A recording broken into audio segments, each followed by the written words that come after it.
Mas eu inicio agora com imagens de liberdade. Sabe por quê?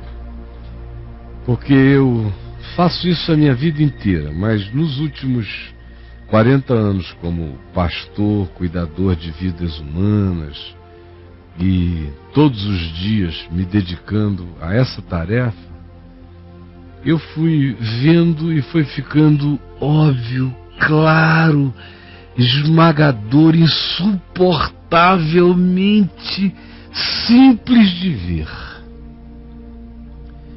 Que existem coisas difíceis que acontecem do lado de fora, existem tragédias físicas, existem acidentes naturais, existem enfermidades que acometem o corpo, existem perseguições humanas, gratuitas ou não, mas ferinas e perversas.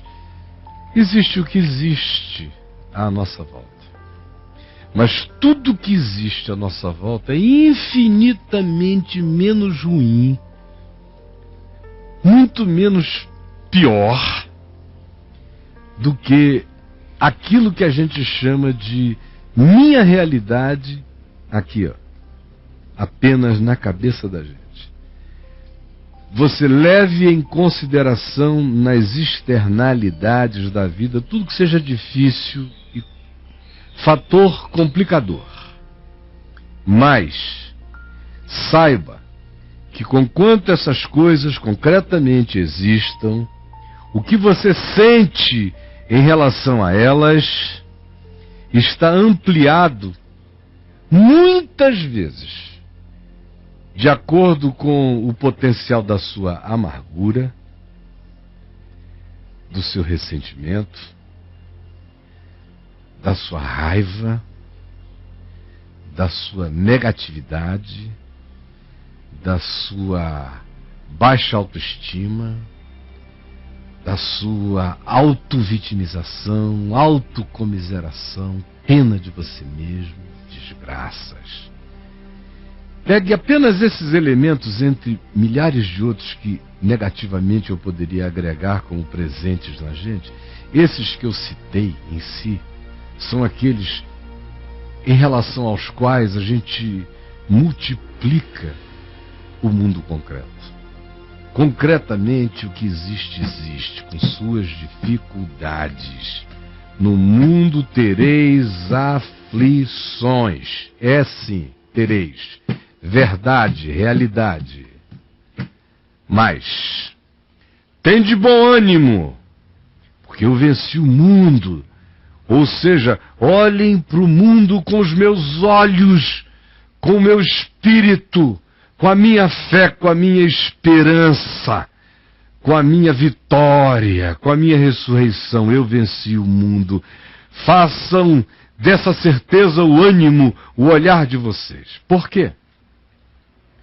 Porque no mundo a gente tem aflições.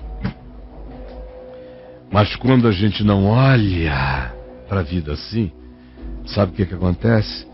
Toda negatividade, impotência, ou amargura, ou ressentimento, ou falta de perdão, ou espírito autocentrado, ou narcisismo frustrado, seja lá o que for que você queira que comumente existe em nós, se tornam os elementos de, no mínimo, soma, mas frequentemente são multiplicações que vão crescendo em velocidade exponencialmente indescritível, de modo que a realidade, por pior que seja, fica sempre infinitamente pior na mente da gente.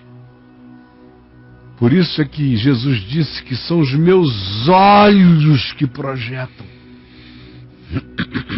Dificuldades existem, mas é o processamento dessas dificuldades na minha mente, a interpretação delas e a minha atitude que vai gerar em mim o volume da grandeza delas e pode me levar a desesperos suicidas ou a designificações que me façam ter vontade de morrer. Mas enquanto a gente não entende isso, todo mundo vive assim, como nessa animação que você vê agora e sobre a qual eu continuarei a fazer descrições. Veja, fica assim numa prisão, precisando conhecer a experiência da liberdade na mente, no espírito.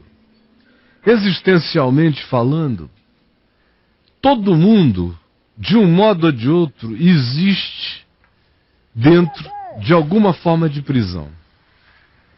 Na infância a gente sente muito menos, quando a infância carrega um mínimo de segurança e de normalidade.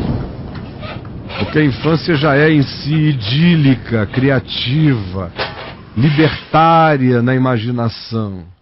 A criança não vive não habita este planeta, ela tem um planeta que a habita. Quando a gente dá um mínimo de normalidade a ela. Quando a criança não tem normalidade, aí a vida dela já inicia numa prisão, mesmo. Outros vão entrando na prisão à medida em que vão saindo da infância e vão fazendo as constatações da realidade, dependendo de quem sejam no interior, da cultura familiar, das instruções familiares, da religião que sigam, da cosmovisão que possuam. Eles podem ficar assim, cada vez mais fechados, como numa masmorra, numa prisão. Às vezes ela é de natureza moral, às vezes é de natureza religiosa, às vezes é psicológico, às vezes é medo de relacionamento, às vezes é medo de amar, mas prisões e prisões e prisões, todos nós. Até que chega a boa nova, liberdade. E essa palavra que chega, conhecereis a verdade vos libertará, opera milagres, não importa em que prisão o indivíduo esteja. Primeiro o indivíduo começa a se enxergar. Pela luz da verdade, ele começa a se perceber. Ele começa a se enxergar, e quando ele começa a se ver, ele diz, ué, o mundo não era cinza. Os meus olhos foram iluminados. E ele se assusta, porque liberdade produz medo. O cara dá uma mergulhada nela e volta apavorado para a prisão, como a gente vê aqui no Papo de Graça todo dia. Primeiro é o cara preso, desesperado, não aguento mais, meu Deus, Caio, me ajuda, me tira daqui, se possível. A gente faz o que pode. Aí o sujeito vai, prova, experimenta, volta apavorado.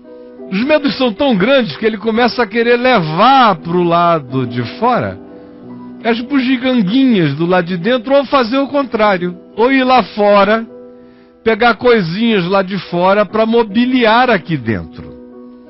Fica nessa angústia. Talvez você esteja ainda nessa de dizer, deixa eu pegar um pouquinho de liberdade para mobiliar minha cadeia. Ou você ainda seja daqueles que entram e que saem. O fato é o seguinte, Jesus disse, conhecereis a verdade e a verdade vos libertará. E a gente não precisa viver decorando os nossos búnkeres e prisões espirituais com cenários de liberdade. Nós não precisamos. Jesus abriu a porta. Eu sou a porta da liberdade. Aquele que entrar por mim será salvo. Entrará e sairá e achará pastagem. E vai enxergar o significado real da vida. Vai perceber que tudo estava na mente. Tudo estava no coração. Tudo fazia parte da ilusão da mente.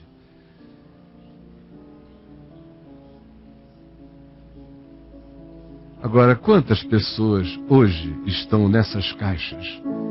Nós nos levantamos aqui livres em Cristo para proclamar boa nova, libertação aos cativos, restauração da vista aos cegos, para pôr em liberdade os oprimidos e anunciar o ano aceitável do Senhor e o dia do nosso Deus, em Cristo Jesus.